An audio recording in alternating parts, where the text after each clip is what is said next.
हर नजर वापस high court. Rajasthan के सियासी रण में सुप्रीम कोर्ट के बाद अब हर नजर वापस हाई कोर्ट पर टिक गई है। शुक्रवार सुबह 10:30 बजे राजस्थान हाई कोर्ट को इस मामले में अपना फैसला देना है। दरअसल कांग्रेस की ओर से बागी विधायकों को अयोग्य ठहराए जाने के नोटिस के खिलाफ पायलट कैंप ने हाई कोर्ट में याचिका दी थी, जिस पर कोर्ट ने 24 जुलाई तक बागी विधायकों के खिलाफ कोई कार्रवाई न करने का आदेश दिया था। अब देखना होगा कि हाई कोर्ट सचिन पायलट समेत 19 बागी विधायकों को अयोग्य ठहराता है या नहीं। हालांकि ये अंतिम फैसला नहीं होगा, पर इसका बड़ा असर होना तय है। दरअसल टॉप कोर्ट ने गुरुवार को स्पीकर की याचिका पर सुनवाई करते हुए हाई कोर्ट के आने वाले फैसले पर रोक लगाने से इनकार कर दिया, पर यह भी कहा कि हाई कोर्ट के किसी आदेश पर अमल हमारे फैसले के बाद ही होगा। सुप्रीम कोर्ट में इस मामले पर अब अगली सुनवाई सोमवार को होगी। राजस्थान में जारी सियासी घमासान के बीच मुख्यमंत्री अशोक गहलोत ने प्रधानमंत्री नरेंद्र मोदी को लिखे पत्र पर सफाई दी है। उन्होंने मीडिया से बात करते हुए कहा कि ऐसा इसलिए किया ताकि कभी जब मैं उनसे मिलूं तो मुझे ये न कहें कि इस बात की तो मुझे जानकारी ही नहीं थी। गहलोत ने विधायकों की खरीद फरोख्त का आरोप लगाते हुए कहा कि अगर केंद्र को राजस्थान सरकार पर यकीन नहीं है तो प्रधानमंत्री ऑडियो टेप की आवाज को जांच के लिए अमेरिका की FSL लैब में भेज सकते हैं। मैं समझता हूँ अब भी प्रधानमंत्री जी और उनके साथी लोग अब तो पकड़े गए हैं। जब आप ऑडियो टेप सही है, दुनिया की कोई ताकत हमें तो अमेरिका भेज देंगे FSL के लिए। अगर देखेंगे भाई कि नहीं, राजस्थान की सरकार को विश्वास नहीं है, राजस्थान में FSL को विश्वास नहीं है जांच की, दिल्ली में विश्वास नहीं है हम लोगों को, तो अमेरिका की जो शानदार एजेंसी है FSL की, वहाँ भेज के वॉइस की टेस्ट करवा देंगे। वो टेस्ट क्यों नहीं दे रहे हैं? उनको चाहिए आगे आके अपना वॉइस टेस्ट करवाएं। IPL 2020 की तारीख पक्की हो चुकी है।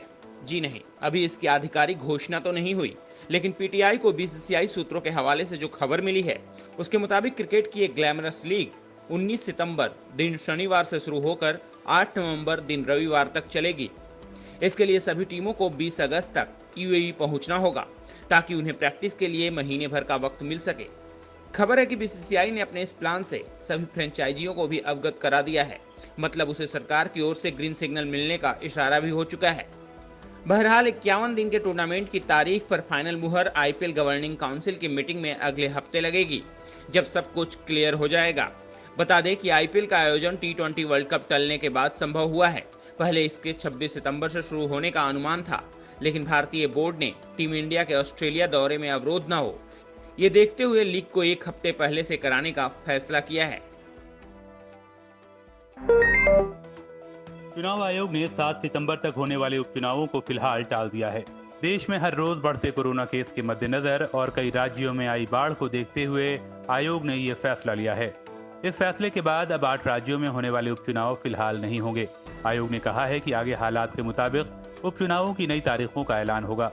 इलेक्शन कमीशन ने चुनाव टालने का फैसला करते हुए कहा है कि मौजूदा हालात में चुनाव कराना स्वास्थ्य और सुरक्षा दोनों के लिए बड़ा रिस्क होगा। तो वहीं खबर है कि मध्य प्रदेश में भी कम से कम 26 सीटों पर होने वाले उपचुनाव टल गए हैं। हालांकि कुछ जगहों पर ऐसी भी खबरें हैं कि इस पर शुक्रवार 24 जुलाई को आयोग की दूसरी बैठक में फैसला हो सकता है। मध्य प्रदेश में सत्ता गंवाने वाली कांग्रेस को एक के बाद एक झटके लग रहे हैं। राज्य में होने वाले अहम उपचुनाव से पहले पार्टी के 3 विधायकों ने एक के बाद एक इस्तीफा दे दिया है। इसी कड़ी में मध्य प्रदेश के मंधाना से कांग्रेस विधायक नारायण पटेल ने गुरुवार को विधानसभा की सदस्यता से इस्तीफा दे दिया। प्रोटेम स्पीकर रामेश्वर शर्मा ने इसे स्वीकार भी कर लिया है। इससे पहले शुक्रवार को बुरहानपुर जिले के नेपानगर से कांग्रेस विधायक सुमित्रा देवी कासडेकर ने भी इस्तीफा दे दिया था।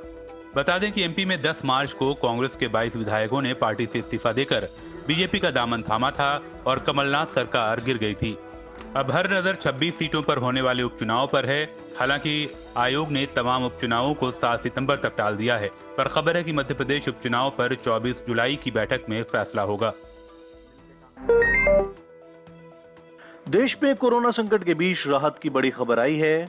कोरोना वायरस के इलाज में कारगर दवा फेविपिराविर लॉन्च के लिए तैयार है और सिप्ला ने भारत के औषधि महानियंत्रक से इसे बाजार में उतारने की अनुमति मांगी है। फेविपिराविर की खास बात यह है कि यह बेहद सस्ती और कोरोना से लड़ने में काफी प्रभावी दवा है। एक्सपर्ट्स की माने तो फेविपिराविर के क्लिनिकल ट्रायल के दौरान हल्के और मध्यम लक्षण वाले कोरोना मरीजों पर इसके परिणाम अच्छे रहे हैं। ये दवा जापान की फूजी फार्मा की मदद से तैयार हुई है। परिणाम अच्छे रहने के चलते ही CSIR ने सिप्ला को स्थानीय स्तर पर उपलब्ध रसायनों का उपयोग कर दवा बनाने की सस्ती प्रक्रिया का काम सौंपा है। CSIR IICR के निदेशक एस चंद्रशेखर ने इस टेक्निक को बहुत सस्ती और प्रभावी बताया है। उत्तर प्रदेश की योगी सरकार ने बनारस में गंगा तट पर पूजा और आरती के साथ ही किसी भी धार्मिक सामाजिक आयोजन पर टैक्स लगा दिया है। इतना ही नहीं, बनारस में गंगा घाट पर छतरी लेकर बैठे पुरोहितों पंडों को भी अब सालाना 100 रुपए पंजीकरण शुल्क देना होगा। इसके अलावा सांस्कृतिक कार्यक्रम घाट पर आयोजित करने पर 4000 रुपए प्रतिदिन, धार्मिक कार्य आयोजन पर 500 रुपए प्रतिदिन, सामाजिक कार्य के आयोजन पर 200 रुपए प्रतिदिन देना होगा।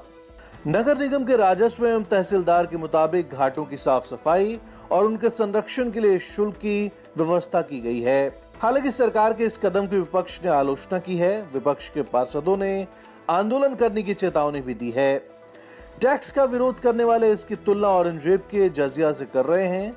उनका कहना है कि आजादी के बाद यह पहली बार हुआ है कि बनारस में गंगा किनारे पूजा पाठ और धार्मिक अनुष्ठान करने पर टैक्स लगाया गया है।